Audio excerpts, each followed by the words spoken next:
안녕하세요. 은실쌤입니다. 반갑습니다. 목도 아프고 으슬으슬 춥고 영상 찍어야 되는데 조금 있으면 애들 올 텐데 지금 그래서 제가 너무 지금 무슨 할머니 같죠? 저 되게 목 아파가지고 막 찾아가지고 뭐 이렇게 했어요. 너무 추워가지고 진짜 따뜻하네요. 신발 뭐 신고 있는지 아세요? 저 지금? 이거 신고 있어요. 따뜻해요. 그리고 발바닥에 이렇게 좀 더럽나? 이렇게 되어 있어가지고 방 청소도 하고 다닐 수 있고 그래서 지금 이렇게 신고 있거든요.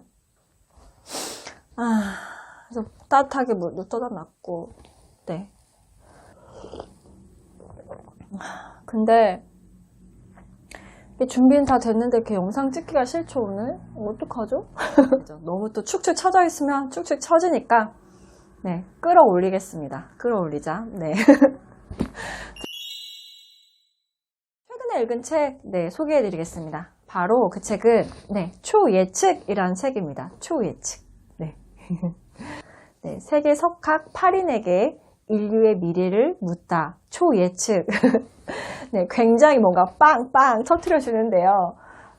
보시면 알겠지만 여기 막 그 세계 석학 8인 이름이 막 엄청 크게 나와 있어요. 유발 하라리, 제레드 다이아몬드, 닉 보스트롬, 닉 보스트롬. 이름 너무 어려워.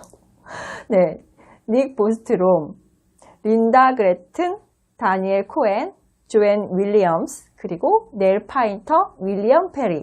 이렇게 8분의 세계 석학들의 그 인터뷰 내용들이 담긴 책입니다. 이 책에 등장하시는 인물들의 이름만 들어도 와, 대단한 책이다. 이거 꼭 사서 봐야겠다. 이런 생각이 들잖아요. 그쵸. 한 번은 읽어보실 만한데 굳이 꼭 사가지고 내가 이제 뭐 꽂아놓고 두고두고 몇 번 볼 책은 아닌 것 같습니다. 이 책은 어떻게 보면 잡지처럼 이제 한번 이렇게 재밌게 딱 보고, 안 볼 것 같아요. 너무 스폰가, 이거? 웅진 지식하우스에서 이 영상 보시면 저를. 그러면 저희가 책을 한번 보도록 하겠습니다. 프롤로그부터 보도록 할게요. 프롤로그. 이 책은 진화생물학, 역사학, 경제학 등 각 분야에서 활약하는 세계 석학들과 다가올 세계에 관해 나눈 대담을 엮은 것이다. 여러 나라를 오가며 해안이 있는 거장들을 취재한 결과 그들이 향후 미래를 결정짓는 요인으로 주목한 것은 인공지능과 격차였다. 한 장 넘겨보겠습니다. 지식의 거장이 예견한 미래. 간단히 책의 내용을 소개하면 다음과 같다. 8분의 그 석학들의 인터뷰 내용을 조금씩 맛배기로 보여주고 있습니다. 베스트셀러 사피엔스의 저자 유발 하라리를 만났다. 그는 가까운 미래에 인공지능이 더 발전하면 대다수의 인간이 정치적, 경제적 가치를 잃는 무용 계급으로 전락할 거라고 내다본다. 이거는 솔직히 조금 무서웠어요. 내가 나중에 나이 들어서 이렇게 아무 쓸모없는 가치가 없는 무용 계급으로 추락하면 어떻게 될까? 이런 생각들이 들어서 조금 무서웠고 그리고 그 다음 분을 보도록 하겠습니다. 퓰리처상 수상작 총균세 유명하시죠? 제레드 다이아몬드인데요. 제레드 다이아몬드는 총 3가지 이야기를 가지고 중점적으로 이야기를 하셨는데요. 여기 보시면 신종 전염병의 확산, 그리고 테러리즘의 만연, 타국으로의 이주 가속화를 지적하며 그 피해를 경감하기 위해서는 선진국들이 적극 나서야 한다고 이야기했습니다. 그리고 다음 분은 닉 보스트롬. 닉 보스트롬은 오늘날 세계가 가장 주목하는 젊은 인공지능 연구학자래요. 슈퍼 인텔리전스라는 책을 2014년도에 쓰셨는데요. 제가 이 책은 안 읽어봤는데 한번 읽어보고 싶더라고요. 여기에서 닉 보스트롬은 이제 AI, 저희가 인공지능 하는데 지금은 솔직히 인공지능이라는 게 아직은 어떻게 보면 초기 단계일 수도 있잖아요.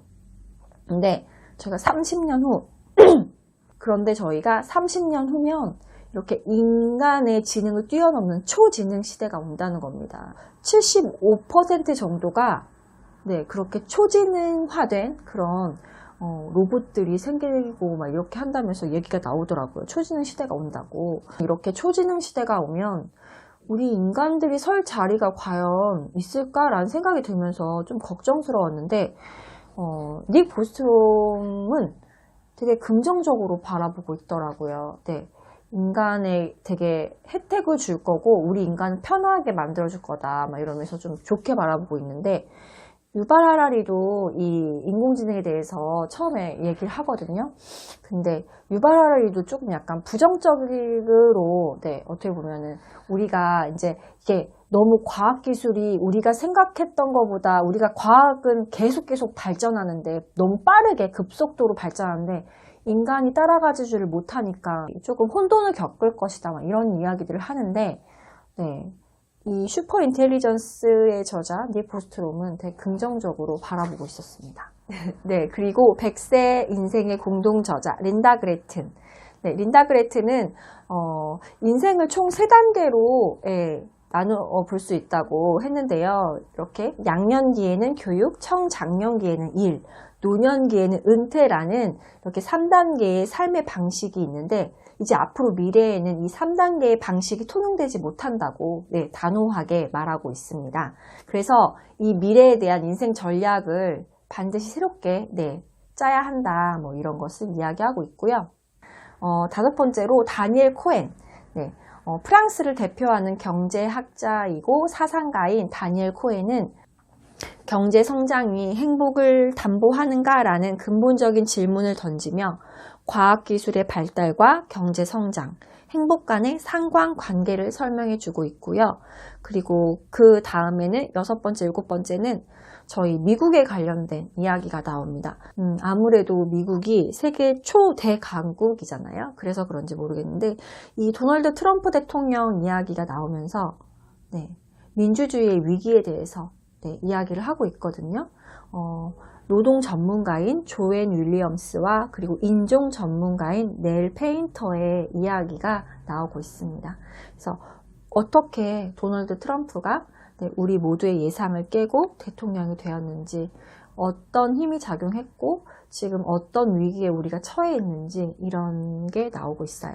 그리고 마지막으로는 저희 바로 북한의 핵 이야기가 나옵니다.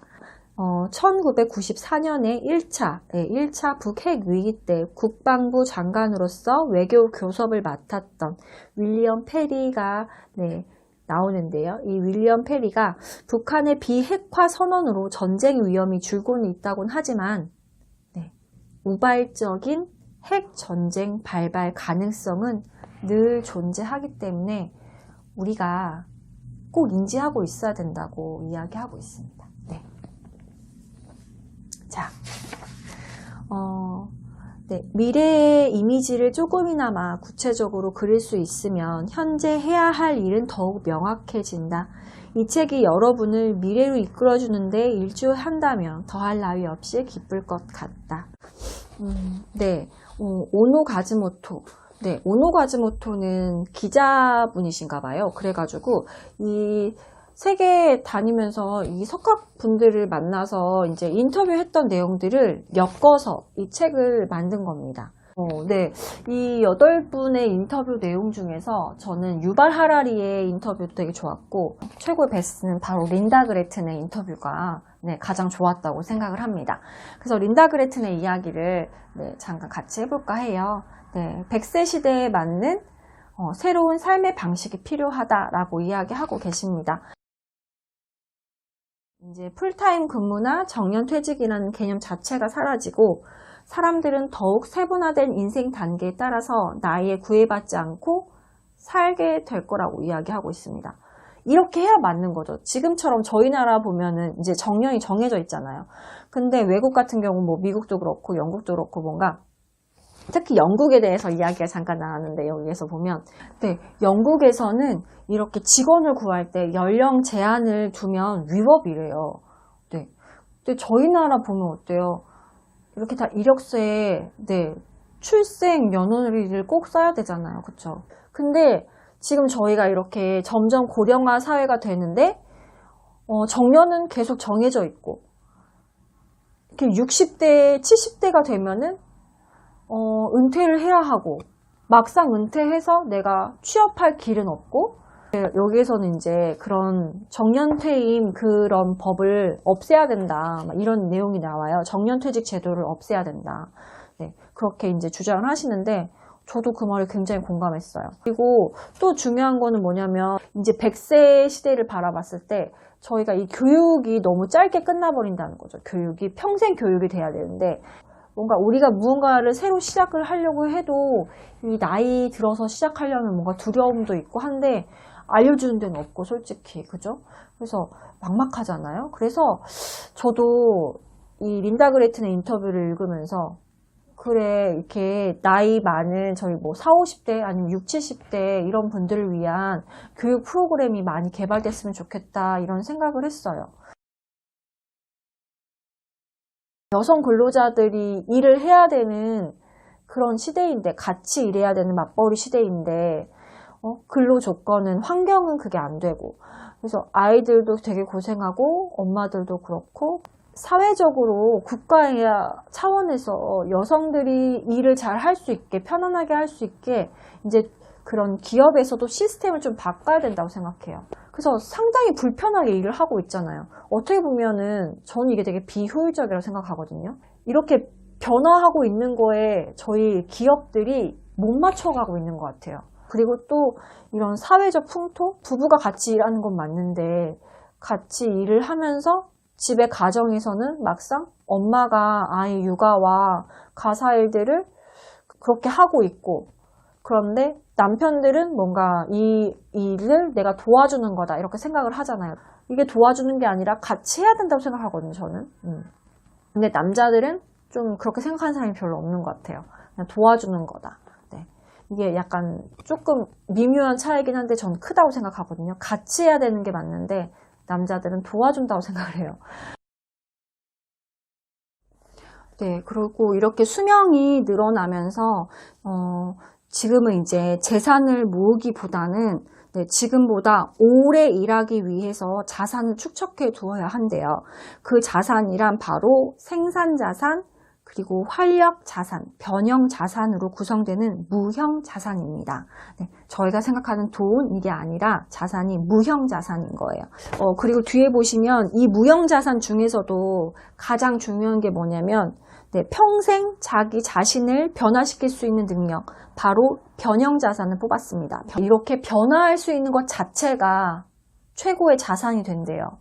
저희가 계속 이렇게 변화하니까, 세상이 변화하니까 우리도 그거에 맞춰서 변화할 수 있는 마인드를 갖고 있어야 되고, 그것을 계속 우리가 이제 추구하면서 내가 부족한 점은 네, 교육을 받고 내가 막 알아가고 이렇게 하면서 계속 저희를 변화시켜 가야 되는 게 가장 중요한 것 같아요. 네, 린다 그레튼의 인터뷰는 저도 이제 현실에서 좀 저희가 실감할 수 있는 인터뷰여가지고 정말 와닿았던 것 같고요.